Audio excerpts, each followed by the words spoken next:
Hello बच्चों, स्वागत है आप सभी का आपकी अपनी पाठशाला एबीएससी पाठशाला में। मैं मयंक और आज हम सॉल्व करने जा रहे हैं फिजिक्स का प्रैक्टिस सेट नंबर 5। आज के हमारे क्वेश्चन विद्युत फ्लक्स तथा गॉस की प्रमेय पर आधारित हैं। इससे पहले हमने कुछ क्वेश्चन विद्युत फ्लक्स तथा गॉस की प्रमेय से किए हुए हैं। अगर आपने पहले के प्रैक्टिस सेट सॉल्व नहीं किए हैं तो उसका लिंक आपको डिस्क्रिप्शन बॉक्स में मिल जाएगा। अगर आपकी कोई क्वेरी है तो आप टेलीग्राम ग्रुप पर आकर शेयर कर सकते हैं या फिर कमेंट बॉक्स में भी आकर शेयर कर सकते हैं। तो चलिए समय को देखते हुए आते हैं हम अपने क्वेश्चन पर। हमारा क्वेश्चन वैकल्पिक प्रश्न जो कि 1 नंबर का होगा। क्वेश्चन नंबर 1, किसी बिंदु पर वैद्युत क्षेत्र की तीव्रता निम्न में से किसमें r की पावर 0 के अनुक्रमानुपाती होगी। ठीक है, क्वेश्चन आप पढ़ रहे होंगे, किसी बिंदु पर वैद्युत क्षेत्र की तीव्रता निम्न में से किसमें r की पावर 0 के अनुक्रमानुपाती होगी। अब देखिए, आपने क्वेश्चन पढ़ लिया है तो आपको अपने ऑप्शंस देखने हैं। पहला ऑप्शन है बिंदु आवेश, दूसरा है वैद्युत द्विध्रुव, तीसरा है आवेश की अनंत समतल चादर, चौथा है रेखीय आवेशित तार। ठीक है, अगर हमें फॉर्मूले पता है तो हम इसका मान बता सकते हैं कि इसका आंसर क्या होगा। बिंदु आवेश का होगा E बराबर के क्यू अपॉन में आर की पावर स्क्वायर। ठीक है, अगर बात यहाँ पर इलेक्ट्रिक डाइपोल की हो यानी क्या वैद्युत द्विध्रुव की हो तो यहाँ पर फॉर्मूला होता है E बराबर 1/4 पाई एप्सिलॉन नॉट 2p बटे में आर क्यूब। कब ये होगा? जब आपकी स्थिति अक्षीय होगी। और निरक्षीय स्थिति में क्या होता है 1/4 pi epsilon not p upon में आर की पावर 3। ठीक है, अगर आवेश की अनंत समतल चादर है तो यहाँ पर वैद्युत क्षेत्र की तीव्रता क्या होगी? वो होगी E बराबर सिग्मा अपॉन 2 एप्सिलॉन नॉट। चौथा है रेखीय आवेशित तार। रेखीय आवेशित तार है तो यहाँ पर वैद्युत क्षेत्र की तीव्रता होगी 1/2 पाई एप्सिलॉन नॉट लैम्डा अपॉन में आर। ठीक है, अब यहाँ पर हम अगर हमने सारे फॉर्मूले लिख लिए हैं तो आप यहाँ पर देख पा रहे होंगे किस पे आर पर डिपेंड नहीं कर रहा है। ठीक है ना, यानी कि ऑप्शन हमारा क्या होगा, ऑप्शन नंबर सी हमारा क्या होगा, राइट आंसर होगा। ठीक है, आप समझ गए होंगे। चलिए आते हैं अपने सेकंड क्वेश्चन पर। क्वेश्चन नंबर 2 है, एक वैद्युत रोधी स्टैंड पर 10 सेंटीमीटर त्रिज्या के खोखले चालक गोले की सतह पर वैद्युत क्षेत्र की तीव्रता 10 न्यूटन पर कूलाम है। गोले के केंद्र पर वैद्युत क्षेत्र की तीव्रता है। ठीक है, क्वेश्चन आप ढंग से समझिए। कह रहा है कि एक वैद्युत रोधी स्टैंड है, उसपे क्या है, एक खोखला चालक गोला है। ठीक है, और उसकी सतह पर तीव्रता क्या है, उसकी सतह पर है 10 न्यूटन कूलाम है। ठीक है, अब गोले के केंद्र पर हमें क्या बताना है, वैद्युत क्षेत्र की तीव्रता। अब अगर हमें पता है कि आवेश जो है इसकी सतह पर है तो इसके केंद्र पर जो वैद्युत क्षेत्र की तीव्रता होगी वो क्या होगा, शून्य होगा। ये हमने ऑलरेडी अपने पिछले प्रीवियस सेट में किया हुआ है, सॉल्व किया हुआ है। ठीक है, प्रीवियस सेट में हमने देखा हुआ है कि कोई भी गोलीय चालक अगर सतह पे आवेश है तो उसके केंद्र पर आवेश का मान क्या होता है, शून्य होता है, या फिर वैद्युत क्षेत्र की तीव्रता का मान क्या होता है, शून्य होता है। ठीक है, आप समझ गए होंगे क्वेश्चन। आते हैं हम अपने अगले क्वेश्चन पर। क्वेश्चन नंबर 3, 2 सेंटीमीटर त्रिज्या के गोले पर 2 माइक्रो कूलाम का आवेश है, जबकि 5 सेंटीमीटर त्रिज्या के गोले पर 5 माइक्रो कूलाम का आवेश है। गोले के केंद्रों से 10 सेंटीमीटर की दूरी पर वैद्युत क्षेत्रों का अनुपात होगा। देखिए, इसमें हमें अनुपात निकालना है। अगर हम फॉर्मूला लिखें तो E बराबर होता है 1/4 pi epsilon naught q upon में आर स्क्वायर, यानी हम कह सकते हैं E proportional to q upon में आर स्क्वायर। अगर यहाँ पर दो वैद्युत क्षेत्र हैं तो हम क्या लिखेंगे, E1 अपॉन E2 बराबर Q1 बटे में R1 स्क्वायर बटे में Q2 बटे में R2 स्क्वायर। ठीक है, Q1 की वैल्यू कितनी है, 2 माइक्रो कूलाम है। Q2 की वैल्यू कितनी है, 5 है। आर की वैल्यू कितनी है, तो हम आर की वैल्यू लिखेंगे 10 की घात 2। ठीक, अब जब इसे आप सॉल्व करेंगे तो 10 की घात 2 से 10 की घात 2 कट जाएगा। अनुपात क्या आएगा, 2:5। ठीक है ना, यानी हम नीचे लिख लें E1 रेशियो E2 जो आएगा वो आएगा क्या, 2:5। ठीक है, आप क्वेश्चन समझ गए होंगे। अगर फॉर्मूला आता है तो इस तरह ये क्वेश्चन आप विद इन सेकंड कर सकते हैं। ठीक, तो फॉर्मूला आपको याद करके रखना है ताकि ये गलतियां यहाँ पर अगर आप कर रहे हैं तो वो गलतियां पेपर में ना हो। अब आते हैं अपने आंसर पर, यानी कि ऑप्शन नंबर ए ये तो गलत हो गया, ऑप्शन नंबर बी 2:5 क्या है, ये आपका सही आंसर। ठीक है, अगला क्वेश्चन है क्वेश्चन नंबर 4। वैद्युत फ्लक्स का मात्रक है, किसका मात्रक, वैद्युत फ्लक्स का मात्रक है, ये हमने आपको बताया हुआ है। वैद्युत फ्लक्स का मात्रक से पहले आप बता दीजिए कि वैद्युत फ्लक्स का फॉर्मूला क्या होता है। तो वैद्युत फ्लक्स का फॉर्मूला होता है फाई बराबर vector E dot vector A, यानी कि हम क्या लिख सकते हैं, ई ए कॉस थीटा। अगर आपको वैद्युत फ्लक्स का मात्रक पता है तब तो ठीक है, नहीं पता है तो आप इससे निकाल सकते हैं। फिलहाल अपने ऑप्शन देखते हैं। ऑप्शन नंबर ए न्यूटन पर कूलम, बिल्कुल भी नहीं। ऑप्शन नंबर बी वोल्ट पर मीटर, यानी कि ऑप्शन नंबर बी आपका क्या है, सही आंसर है। चलिए आगे के देख लेते हैं। वोल्ट मीटर ये भी गलत, न्यूटन मीटर पर कूलम ये भी गलत।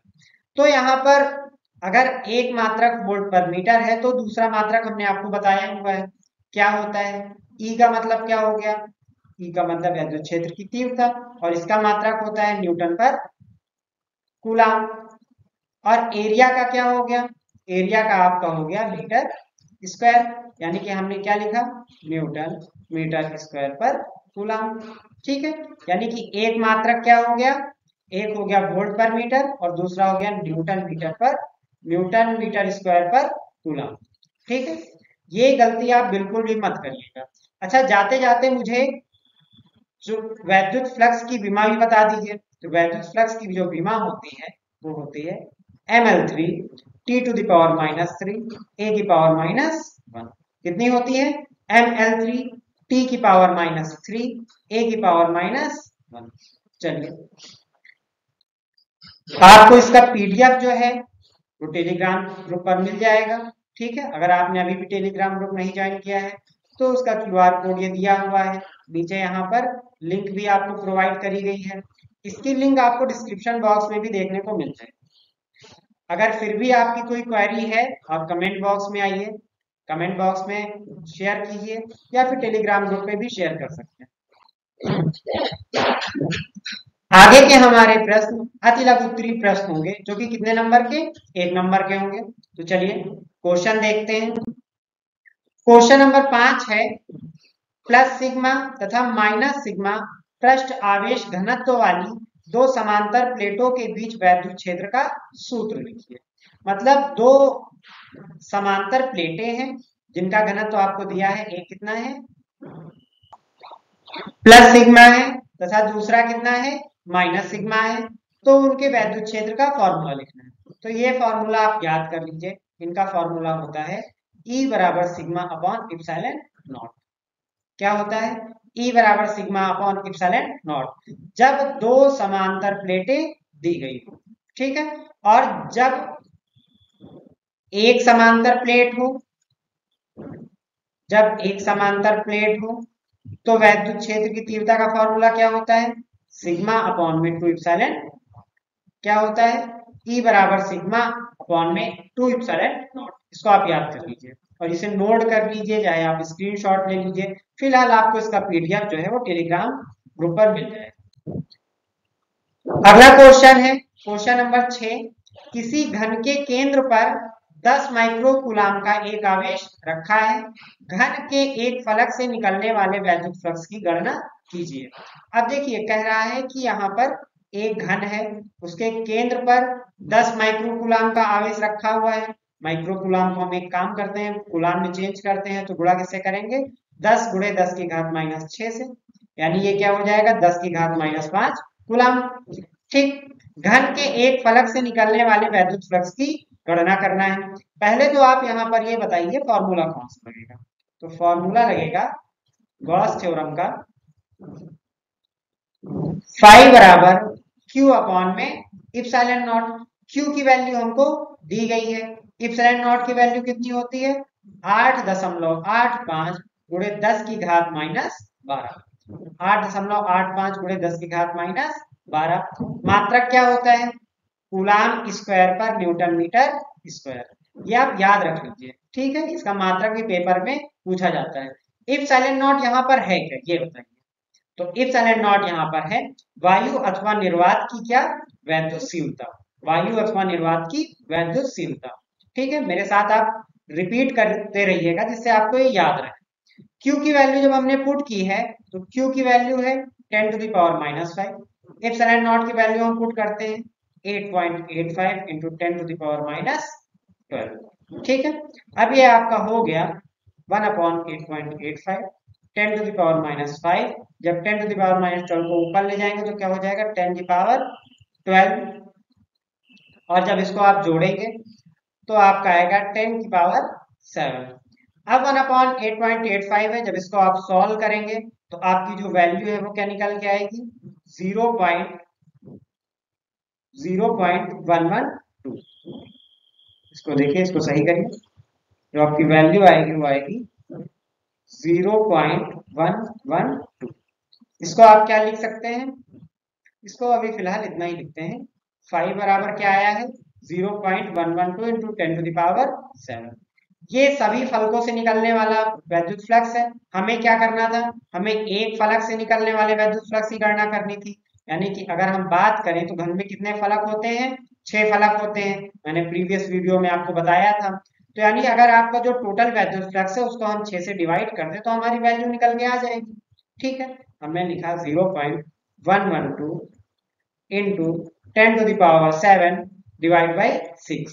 इसको जब हम सॉल्व करेंगे तो हमारी वैल्यू जो निकल के आएगी वो आएगी 1.86 इंटू 10 टू द पावर 5। कितना आएगा 1.86 इंटू 10 टू द पावर 5। मात्रक क्या होगा न्यूटन मीटर स्क्वायर पर कूलम। मात्रक लिखना आप मत भूलिएगा, ठीक है। चलिए आते हैं हम अपने अगले क्वेश्चन पर। क्वेश्चन नंबर 7 है, एक अचालक बेलन एक समान वैद्युत क्षेत्र E में पूर्णतया भीतर स्थित है तथा बेलन की अक्ष वैद्युत क्षेत्र के समांतर है। बेलन से गुजरने वाला वैद्युत फ्लक्स कितना होगा। अब देखिए, जो बेलन है वो कहाँ पे स्थित है वैद्युत क्षेत्र के अंदर। ठीक है, जो बेलन है, जो आपका बेलन है वो स्थित है वैद्युत क्षेत्र के अंदर, वैद्युत क्षेत्र के भीतर। ठीक है, अब ये हम कह सकते हैं कि अगर बेलन वैद्युत क्षेत्र के भीतर तो स्थित है, लेकिन इस बेलन के भीतर कोई भी आवेश नहीं है। अगर इसके अंदर कोई आवेश नहीं है तो इसका मतलब इसकी सतह पर जो भी आवेश होगा उससे इसके केंद्र पर कोई फर्क नहीं पड़ने वाला है। यानी क्या लिखेंगे, इसके भीतर जो आवेश है वो क्या होगा Q इक्वल टू, यानी कि गॉस की थ्योरम क्या कहती है, गॉस थ्योरम हमको पता है फाई बराबर क्या होता है Q अपॉन में इप्सिलॉन नॉट। अगर Q की वैल्यू 0 है यानी फाई की वैल्यू क्या हो जाएगी 0 हो जाएगी। यानी कि बेलन से जो गुजरने वाला वैद्युत फ्लक्स है वो कितना हो जाएगा, वो हो जाएगा कितना 0 हो जाएगा। क्वेश्चन आप समझ गए होंगे, फिर से सुनिए क्वेश्चन। एक अचालक बेलन एक समान वैद्युत क्षेत्र E में पूर्णतया भीतर स्थित है, मतलब जो बेलन है इस वैद्युत क्षेत्र के भीतर स्थित है। ठीक है, मान लेते हैं E वैद्युत क्षेत्र। बेलन से गुजरने वाला वैद्युत फ्लक्स है। अब बेलन से जो वैद्युत फ्लक्स तो तब गुजरेगा जब इसके अंदर कोई आवेश होगा, इसके भीतर जो आवेश है वो तो शून्य है। यानी कि गॉस की थ्योरम कहती है कि फाई बराबर Q upon epsilon naught, phi बराबर Q naught epsilon naught. Q की वैल्यू 0 है यानी कि फाई की वैल्यू क्या होगी 0 होगी। ठीक है, अब हम आते हैं अपने अगले क्वेश्चन पर। क्वेश्चन नंबर 8, किसी अचालक प्लेट पर पृष्ठ आवेश घनत्व +1 माइक्रोकूलाम मीटर है। प्लेट के समीप इससे उत्पन्न वैद्युत क्षेत्र की तीव्रता ज्ञात कीजिए। ठीक है, कह रहा है कि आपके पास एक अचालक प्लेट है जिस पर पृष्ठ आवेश घनत्व कितना है, +1 माइक्रोकूलम मीटर, यानी कि सिग्मा की वैल्यू कितनी है, +1 माइक्रोकूलम पर मीटर। प्लेट के समीप उत्पन्न वैद्युत क्षेत्र की तीव्रता ज्ञात करनी है, तो पहले माइक्रोकूलम को हम कूलम में चेंज करेंगे, तो क्या करेंगे, इसको हम करेंगे 10 की घात -6 से गुणा। अगर हम 10 की घात -6 से गुणा करके सिग्मा की वैल्यू हम लिख लेते हैं। अचालक प्लेट है, अभी हमने फॉर्मूला आपको बताया है कि एक अचालक प्लेट है तो फॉर्मूला कितना होगा, सिग्मा अपॉन में 2 एप्सिलॉन नॉट। सिग्मा की वैल्यू कितनी है, 10 की घात -6। एप्सिलॉन नॉट की वैल्यू कितनी होगी, एप्सिलॉन नॉट की वैल्यू होगी 8.85 गुणे 10 की घात -12। अब इसको हम सॉल्व करेंगे, ये हो जाएगा 2 गुणे 8.8 5। 10 की घात -6 था, 10 की घात -12 को जब हम ऊपर लेके जाएंगे तो क्या हो जाएगा, 10 की घात 12, यानी कि जब हम इसका गुणा कर लेते हैं 2 के साथ तो मेरी वैल्यू आएगी 17.70, 10 की घात 6। जब इसको हम डिवाइड करेंगे तो हमारी वैल्यू कितनी निकल के आएगी, 5.6 गुणे 10 की घात 4। ई का मतलब क्या, तीव्रता, तीव्रता की बात कर रहा है, यानी कि न्यूटन मीटर स्क्वायर पर कूलम। ठीक है, न्यूटन मीटर स्क्वायर पर कूलम। आप क्वेश्चन समझ गए होंगे। फिर मैं बता रहा हूं, अचालक प्लेट पर पृष्ठ घनत्व तो आपको दिया हुआ है, कितना है, 1 माइक्रोकूलम है। प्लेट के समीप इसमें उत्पन्न वैद्युत क्षेत्र की तीव्रता हमें ज्ञात करनी है, यानी कि सिग्मा की वैल्यू कितनी है, +1 माइक्रोकूलम है। माइक्रोकूलम को हम कूलम में चेंज करेंगे तो किससे गुणा करेंगे, 10 की घात -6 से। ई बराबर क्या है, सिग्मा अपॉन में 2 एप्सिलॉन नॉट। सिग्मा की वैल्यू पुट किया हमने, 2 लिखा हमने, एप्सिलॉन नॉट की वैल्यू पुट किया हमने, 10 की घात -12 को ऊपर ले गए तो कितना हो गया, 10 की घात 12। जब ये आपस में गुणे हुए तो कितना होगा, 10 की घात 6। और जब हमने इसको सॉल्व किया तो हमारा आंसर कितना आया, 5.6 गुणे 10 की घात 4। ठीक, क्वेश्चन समझ गए होंगे। तो चलिए हम आते हैं अपने अगले क्वेश्चन पर। क्वेश्चन नंबर 9 है, वैद्युत क्षेत्र सदिश E बराबर 2i cap plus 3j cap minus 4k cap Newton पर कूलम में पृष्ठ A -4k cap metre square रखने पर पृष्ठ में से होकर गुजरने वाले वैद्युत फ्लक्स की करना है, गणना करना है। ठीक है, अगर वैद्युत फ्लक्स की गणना करना है तो फॉर्मूला हमको पता है कि फाई बराबर क्या होता है, लेकिन उससे पहले हम लिख लें जो वैल्यू हमको दी हुई। वैल्यू कितनी दी है, 2i cap plus 3j cap minus 4k cap, इसको आपने लिख लिया। फिर a बराबर आपका क्या दिया हुआ है, 4k कैप, इसमें आप वेक्टर लगा लीजिए। फाई बराबर क्या होता है, vector e dot vector a। Vector a की वैल्यू हम पुट करेंगे, 2i cap plus 3j cap minus 4k cap dot multiplication में -4k कैप। ठीक है, अब यानी कि -4k कैप का गुणा किससे होगा, 4 की कैप से। बाकी सबकी वैल्यू क्या हो जाएगी, 0 हो जाएगी, माइनस माइनस प्लस 4 का गुणा 4 से होगा तो कितना होगा, 16। और k कैप का गुणा k कैप से होगा तो कितना आ जाएगा, वैल्यू 1 आ जाएगी। यानी फाई की वैल्यू कितनी हो गई है, 16। अब 16 है तो यहाँ पर मात्रक क्या लगाएंगे हम, या तो हम लिख लेते हैं न्यूटन मीटर स्क्वायर पर कूलम, या फिर दूसरा मात्रक हमने क्या बताया था, वोल्ट मीटर। ठीक है, वोल्ट मीटर, दोनों मात्रक याद रखेंगे। यहाँ पर फाई की वैल्यू भी आपने निकाल लिया। इस तरह का क्वेश्चन हमने पहले कराया हुआ है और इसलिए दोबारा कराया है ताकि आप बोर्ड पेपर में गलती बिल्कुल भी मत करें। ठीक है, चलिए आते हैं अगले क्वेश्चन पर। आगे के हमारे क्वेश्चन लघु उत्तरीय प्रश्न होंगे जो कि कितने अंक के होंगे, 3 अंक के होंगे। ठीक है, क्वेश्चन नंबर 10 है, कोई अनंत रैखिक आवेश 2 सेंटीमीटर दूरी पर कितने कूलाम का वैद्युत क्षेत्र उत्पन्न करता है, कितने कूलाम का, 9 गुणे 10 की घात 4 न्यूटन पर कूलाम का वैद्युत क्षेत्र उत्पन्न करता है। रैखिक आवेश घनत्व ज्ञात कीजिए। ठीक है, तो क्या कह रहा है, आर की वैल्यू कितनी दी हुई है, आर की वैल्यू दी है 2 सेंटीमीटर। सेंटीमीटर को मीटर में चेंज करेंगे तो किससे गुणा करेंगे, 10 की घात -2 से। और क्या दिया हुआ है, वैद्युत क्षेत्र, यानी ई की वैल्यू आपको दी है, ई की वैल्यू कितनी है, 9 गुणे 10 की घात 4 न्यूटन पर कूलम। निकालना यहाँ पर क्या है, रैखिक आवेश घनत्व। रैखिक आवेश घनत्व का फॉर्मूला क्या होता है, रैखिक आवेश घनत्व का फॉर्मूला E बराबर 1/2 पाई इप्सिलॉन नॉट लैम्डा अपॉन में r। ठीक, क्या होता है? E बराबर 1/2 पाई इप्सिलॉन नॉट लैम्डा अपॉन में r। अब यहाँ पर E की वैल्यू पुट करेंगे 9 गुणे 10 की घात 4। 1/2 पाई इप्सिलॉन नॉट की वैल्यू 9 गुणे 10 की घात 9 में किसका मल्टीप्लिकेशन कर देंगे? 2 का कर देंगे। ठीक है, हमें ज्ञात क्या करना है? लैम्डा ज्ञात करना है। r की वैल्यू कितनी है? 2 गुणे 10 की घात -2। अब देखिए, लैम्डा को हम एक तरफ करते हैं, बाकी सबको उठा के दूसरी तरफ लेके जाते हैं, तो वैल्यू हो जाएगी 9 गुणे 10 की घात 4, 2 गुणे 10 की घात -2 बटे में आ जाएगा 2 गुणे 9 गुणे 10 की घात 9। ठीक है, अब यहाँ पर जो भी कट रहा है उसको काट दीजिए। 2 से हमारा 2 चला गया, 9 से हमारा 9 चला गया। इसके बाद हम क्या लिखेंगे यहाँ पर? लैम्डा बराबर जो वैल्यू आएगी आपकी वो आएगी 10 की घात 4 और 10 की घात -2 कितना हो जाएगा? 10 की घात 2। 10 की घात 9 को ऊपर ले जाओगे तो क्या हो जाएगा? 10 की घात -9। ठीक है, जब इसका हम गुणा करेंगे तो वैल्यू कितनी आएगी? 10 की घात -7। ये क्या आया है? लैम्डा की वैल्यू आई है, यानी कि रैखिक आवेश घनत्व तो आपका निकल आया, कितना आया? 10 की घात -7। ठीक है, इसको हम सही करते हैं कि वैल्यू आपकी कितनी निकल के आई है? 10 की घात -7। मात्रक यहाँ पे क्या होगा? हमने आपको पहले ही प्रीवियस सेट नंबर 1 में आपको बताया हुआ है कि रैखिक आवेश घनत्व इसका मात्रक होता है कूलाम पर मीटर। ठीक है, चलिए आगे बढ़ते हैं।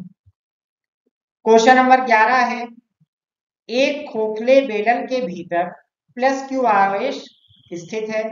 यदि बेलन Q के वक्रीय पृष्ठ से 5 वोल्ट मीटर वैद्युत फ्लक्स संबंधित हो, तब बेलन के किसी एक समतल पृष्ठ से कितना वैद्युत फ्लक्स संबंधित होगा? चलिए हम अपना चित्र बना लेते हैं पहले। ये हमने क्या बनाया हुआ है? ये हमने एक खोखला बेलन बनाया। ठीक है, अब कह रहा है, देखिए क्वेश्चन समझिए, कह रहा है कि बेलन के भीतर क्या है? +q कूलाम का क्या रखा है? आवेश रखा है। बेलन के वक्रीय पृष्ठ से कितना वैद्युत फ्लक्स है? फाई है, यानी कि समतल पे हम मान लेते हैं एक पर φ1 है और एक पर क्या है? φ2। ठीक है, इतना हमने लिख लिया है। अब यहां पर हम लिखेंगे वक्रीय पृष्ठ पर वैद्युत फ्लक्स कितना दिया हुआ था आपको? फाई दिया था। और सपाट पृष्ठ पर वैद्युत फ्लक्स φ1 एंड φ2। अब चूंकि बेलन है तो यानी इसके सपाट पृष्ठ क्या होंगे? बराबर होंगे, अर्थात इनका वैद्युत फ्लक्स भी बराबर होगा, इसलिए φ1 बराबर φ2 होगा। ठीक है, इतना आप लिख सकते हैं। चलिए अब हम बात करेंगे कि अगर यहाँ पर +q आवेश है तो इससे कुल निकलने वाला वैद्युत फ्लक्स कितना है? तो हम लिखेंगे कुल निकलने वाला वैद्युत फ्लक्स। ठीक है, अब जब हम जोड़ेंगे φ1 + φ2 + φ, कुल वैद्युत फ्लक्स किसके बराबर होगा? गॉस के थ्योरम से q अपॉन में इप्सिलॉन नॉट। φ1 और φ2 बराबर है तो हम क्या लिख सकते हैं? φ1 + φ1 + φ q अपॉन में इप्सिलॉन नॉट, यानी कि 2φ1 + φ q अपॉन में इप्सिलॉन नॉट। φ को दूसरी तरफ लेके जाएंगे तो 2φ1 q अपॉन में इप्सिलॉन नॉट -φ। ठीक है, अब 2 यहाँ पे गुणा है, दूसरी तरफ जाएगा तो मल्टीप्लीकेशन में, यानी 1/2 q अपॉन में इप्सिलॉन नॉट माइनस में φ। ये आपका क्या निकल के आया है? फॉर्मूला। जब ये जो वैद्युत फ्लक्स है ये किसका है? बेलन के किसी एक समतल पृष्ठ से वैद्युत फ्लक्स। ठीक है, हमने निकाल लिया है φ1 की वैल्यू कितनी आई है निकल के यहाँ पर। और यहाँ पे बेलन कैसा है? खोखला बेलन है, ये आप ध्यान रखिएगा। चलिए बढ़ते हैं आगे। क्वेश्चन नंबर 12 है, किसी खोखले बेलन के भीतर कितना आवेश आपको दिया है? 17.7 × 10 की घात -12 कूलाम आवेश है। इसके वक्र पृष्ठ से संबंधित वैद्युत फ्लक्स कितना है? 1.5 न्यूटन मीटर स्क्वायर पर कूलाम है। इसके किसी एक समतल पृष्ठ से संबंधित वैद्युत फ्लक्स का क्या मान होगा? ठीक है, अब यहाँ पर आवेश कितना है? Q बराबर है 17.7 गुणे 10 की घात -12 कूलाम है। इसके वक्र पृष्ठ से जो वैद्युत फ्लक्स है फाई बराबर 1.5 न्यूटन मीटर स्क्वायर पर कूलाम। चलिए इसको लिख लेते हैं। अब कह रहा है इसके किसी एक समतल पृष्ठ से संबंध वैद्युत फ्लक्स का मान। अभी जस्ट हमने क्वेश्चन नंबर 11 सॉल्व किया हुआ है, तो हमारी φ1 की वैल्यू क्या आई थी? φ1 बराबर 1/2 Q अपॉन में इप्सिलॉन नॉट माइनस में फाइव, यही तो आया था। अब यहाँ पर हम Q का मान जो है वो नोट करेंगे 17.7 गुणे 10 की घात -12। इप्सिलॉन नॉट का मान कितना होता है? 8.85 गुणे 10 की घात -12 कूलाम स्क्वायर, इसको सही करिए, न्यूटन, इसका मात्रक हुआ कूलाम स्क्वायर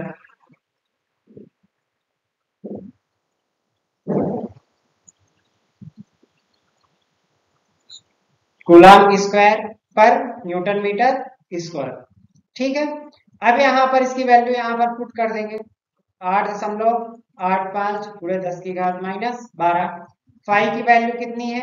1.5। इसको हम कट करेंगे तो फाई की वैल्यू क्या आएगी? 1/2 17.7 बटे में 8.85 माइनस 1.5। ठीक है, डिवाइड करेंगे तो डिवाइड करने के बाद वैल्यू क्या आएगी? 2 माइनस 1.5, यानी कि वैल्यू आपकी आ जाएगी, जब इसको आप सॉल्व करेंगे 2 माइनस 1.5 यानी कि 0.5 बटे में 2, यानी कि आंसर आएगा 0.25। और ये क्या है? वैद्युत फ्लक्स है। मात्रक क्या होगा? न्यूटन मीटर स्क्वायर पर कूलम।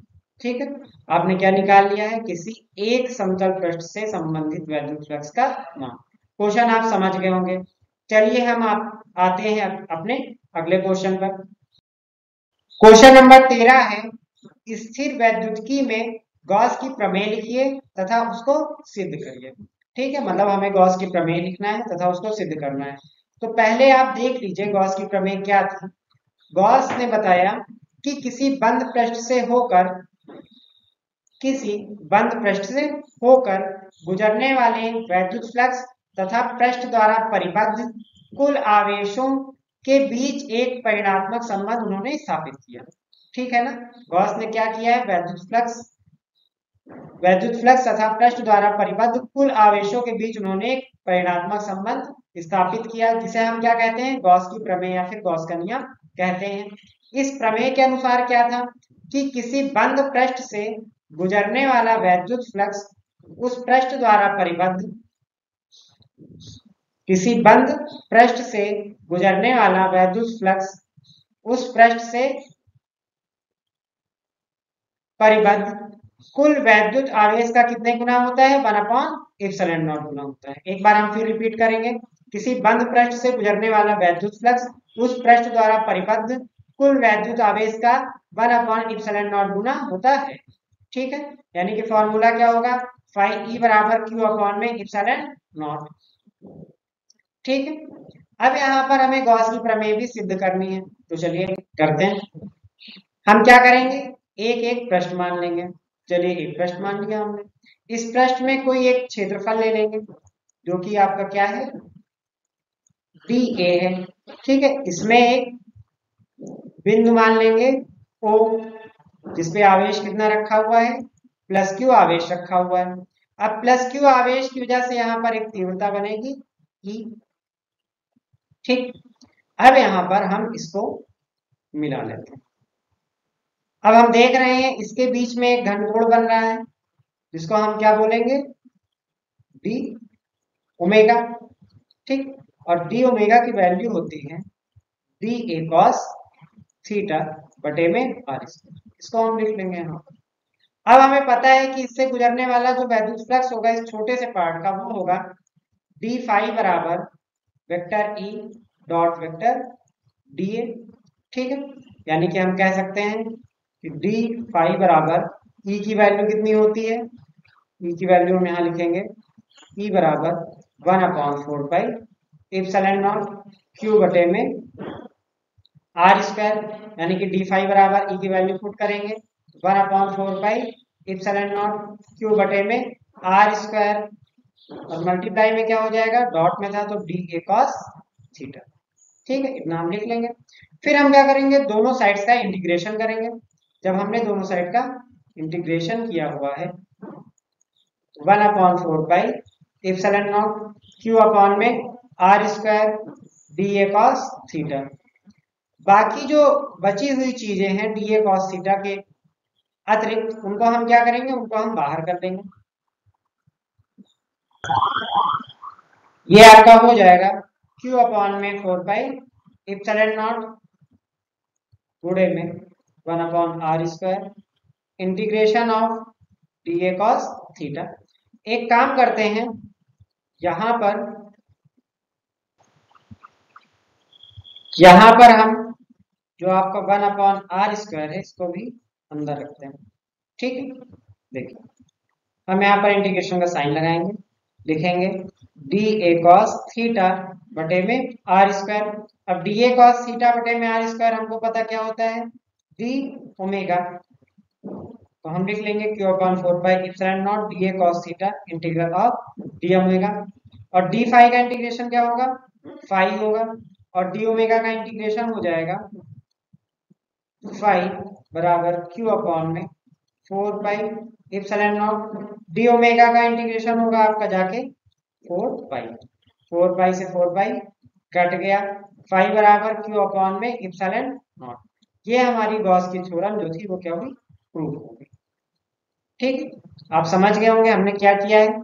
इस पूरे, फिर से एक बार देख लीजिए, इस पूरे प्रश्न में हमने एक छोटा सा प्रश्न लिया जिसको हमने क्या माना, डीए माना। इसमें एक बिंदु माना वो जिसपे क्या रखा था, एक आवेश क्यू रखा था, जिसकी वजह से यहाँ पर विद्युत क्षेत्र स्थापित हो रहा था। अब हमने देखा जब इस पृष्ठ के किनारों पर हम रेखा खींच रहे हैं तो यहाँ पर जो घनकोण बन रहा है वो कितना बन रहा है, डी ओमेगा बन रहा है। डी ओमेगा बराबर डी ए कॉस थीटा बटे में आर स्क्वायर हमने लिख लिया। अगर प्लस क्यू आवेश है तो उसकी वजह से वैद्युत फ्लक्स डी फाई बराबर क्या बनेगा, vector E dot vector D A, यानी कि ये आपका क्या हो जाएगा, ये हो जाएगा आपका e d a cos theta. क्या हो जाएगा, e d a cos theta. E की वैल्यू क्या होती है, 1/4 pi epsilon naught q upon में आर स्क्वायर। इसकी वैल्यू जो थी हमने यहाँ पर पुट कर दी, 1/4 pi epsilon naught q upon में r square into d a cos theta. हमने q upon 4 pi epsilon naught को बाहर लिया, अंदर क्या बचा, डी ए कॉस थीटा बटे में आर स्क्वायर।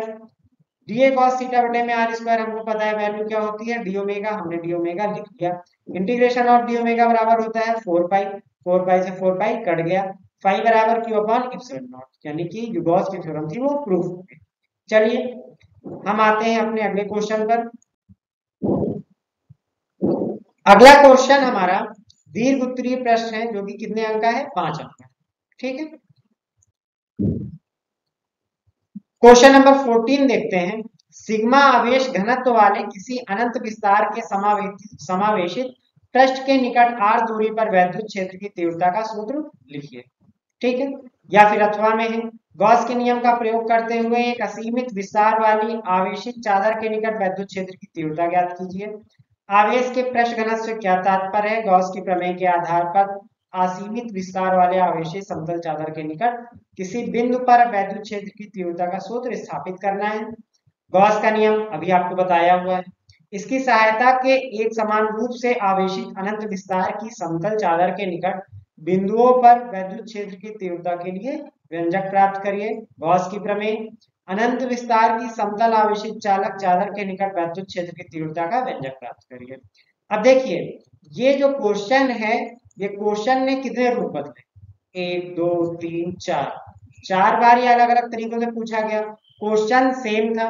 अगर आपको आवेश का पृष्ठ घनत्व नहीं पता है तो आप प्रैक्टिस सेट नंबर 1 में आप जाके देख सकते हैं, वहां अच्छे से आपको पृष्ठ घनत्व, रेखीय आवेश घनत्व सब समझाया गया। ठीक है ना। चलिए आते हैं क्वेश्चन पर। क्वेश्चन कह रहा है कि अगर एक असीमित विस्तार वाली आवेशित चादर है तो उसके निकट वैद्युत क्षेत्र की तीव्रता हमें ज्ञात करनी है, यानी कि हमें ये प्रूफ करना है। ठीक है, तो इसको हम प्रूफ करते हैं। अब हम मान लेते हैं कि हमारे पास एक क्या है, एक आवेशित विस्तार वाली क्या है, एक चादर है जिसपे क्या आवेश है, प्लस आवेश फैला हुआ। ठीक, हमने मान लिया कि इस पे कैसी चादर है, आवेशित चादर जिसपे प्लस आवेश है। इसमें हम परिकल्पना करते हैं एक बेलन की। ठीक, अब इस बेलन की अगर हम बात करें तो इस बेलन में दो पृष्ठ होंगे जो कि सपाट होंगे और एक वक्राकार पृष्ठ होगा। अगर यहाँ पर देखें, इन तीनों पृष्ठों में छोटे छोटे पार्ट हम ले लेते हैं। ठीक है, हम एक छोटे छोटे पार्ट तीनों जगह पे लिए लेते हैं, जिसको हम क्या बोलेंगे, डीए कर लेते हैं, जिनकी क्या है क्षेत्रफल डीए।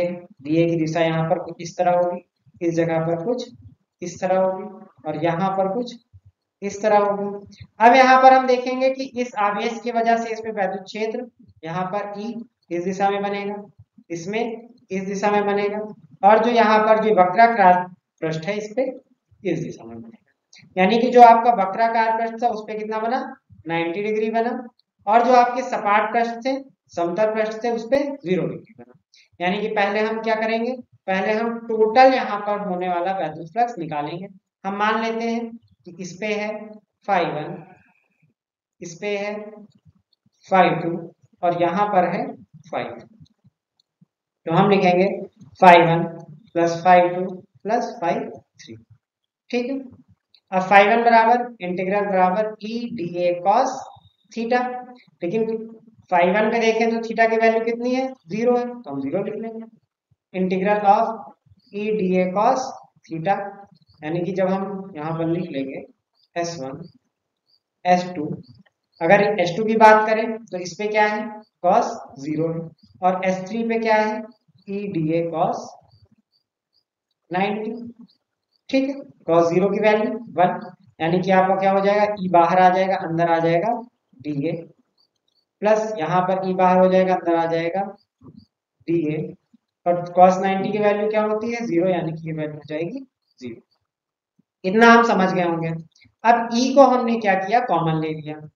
ठीक, ई को जब हमने कॉमन लिया, अंदर लिखेंगे integral of S1 D A plus integral of S2 D A.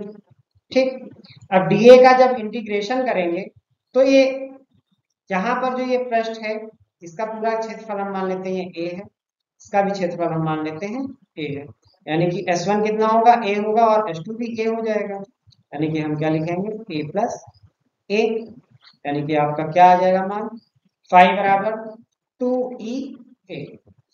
क्या इतने में कोई दिक्कत है, हमने क्या निकाला है, कुल वैद्युत फ्लक्स फाइव बराबर 2E ए। ठीक, अब हमें यहाँ पर क्या ज्ञात करना है, हमें यहाँ पर ज्ञात करना है गॉस की थ्योरम से हमने फाई ज्ञात कर लिया है। गॉस थ्योरम कहती है, गॉस थ्योरम कहती है फाई बराबर क्यू अपॉन में इप्सिलॉन नॉट। ठीक है, लेकिन यहाँ पर आपको सिग्मा की वैल्यू बताई गई थी, और सिग्मा बराबर क्या होता है, क्यू बटे में ए, यानी क्यू बराबर सिग्मा ए। चलिए इसको इक्वेशन 1 मानो, इसको इक्वेशन 2 मानो, और इसको इक्वेशन 3। क्यू बराबर सिग्मा ए हमने लिख लिया है। ठीक, क्यू की वैल्यू हम पुट करेंगे फाइव में, तो फाइव बराबर हो जाएगा सिग्मा ए बटे में इप्सिलॉन नॉट। तो यहाँ हम लिखेंगे बाय इक्वेशन 3 एंड 2। ठीक है, फाइव बराबर क्या हो जाएगा, sigma A epsilon not, equation number 4। अब हम देखेंगे इक्वेशन 4 एंड इक्वेशन 1। अब इस इक्वेशन और इस इक्वेशन में देखेंगे तो फाइव की वैल्यू तो सेम है, यानी कि हम क्या लिखेंगे, 2E ए बराबर सिग्मा ए बटे में इप्सिलॉन नॉट। हमें मान किसका ज्ञात करना था, ई का ज्ञात करना था, ए से ए कट जाएगा, यानी कि 2E बराबर सिग्मा बटे में इप्सिलॉन नॉट, यानी दो को जब इधर लेके जाएंगे तो भाग में चला जाएगा, सिग्मा बटे में 2 इप्सिलॉन। हम समझ गए होंगे। अगर नहीं समझ पाए हैं तो मैं फिर से रिपीट कर रहा हूं। हमने क्या लिया, एक आवेशित चादर लिया जिसपे क्या चार्ज है, प्लस क्यू चार्ज है। इस पे हमने क्या एक बेलन की कल्पना करी है। ठीक है, अब इस बेलन में हमने तीन प्रश्न लिए, एक S1 लिया, ठीक, एक S2 लिया, और एक तीसरा जो वक्राकार प्रश्न है वो हमने क्या लिया, S3 लिया। अब हम S1 में देख रहे हैं कि इसमें जो विद्युत क्षेत्र की तीव्रता की दिशा है वो बाहर की तरफ होगी। इस प्रश्न में एक छोटा सा प्रश्न डीए लेंगे, उसका जो एरिया वेक्टर होगा वो भी बाहर की तरफ होगा। ठीक है, ये बात हो गई किसकी, S1 की। S2 में आते हैं। S2 में जब हम इस समतल पृष्ठ पे देख रहे हैं तो ई की दिशा बाहर की तरफ और डीए की दिशा भी बाहर की तरफ, यानी ई और डीए के बीच बनने वाला कोण 0 डिग्री।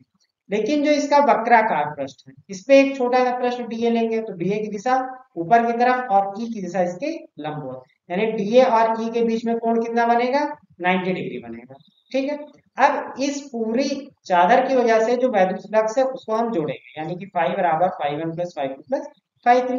फाई वन की value e d a cos 0, phi two की value e d a cos 0, 0 degree हमने पता ही है क्योंकि ई मतलब वैद्युत क्षेत्र की तीव्रता, और ये जो पृष्ठ है इसका जो एरिया वेक्टर है दोनों एक ही दिशा में।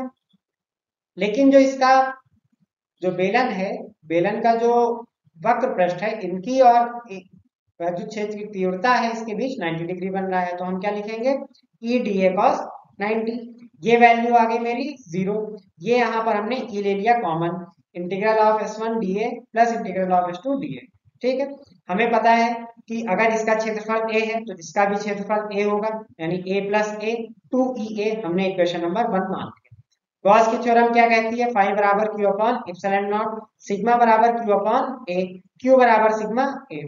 ठीक है, अब इस क्यू की वैल्यू हम पुट करेंगे कहाँ, इक्वेशन नंबर 2 में, यानी कि फाई बराबर सिग्मा ए बटे में इप्सिलॉन नॉट। अब इक्वेशन नंबर 4 और इक्वेशन नंबर 1 से 2EA बराबर sigma a upon epsilon naught, a से ए कटा, 2E बराबर सिग्मा अपॉन इप्सिलॉन नॉट, यानी कि E बराबर सिग्मा बटे में 2 इप्सिलॉन नॉट।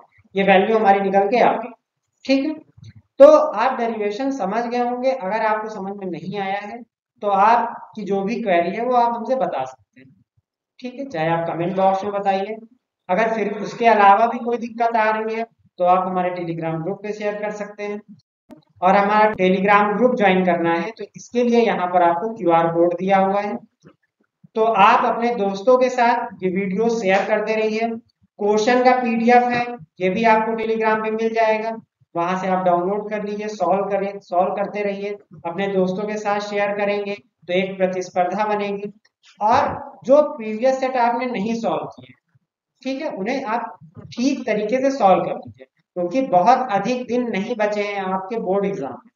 तो चलिए, पढ़ते रहिए और शेयर करते रहिए। Thank you.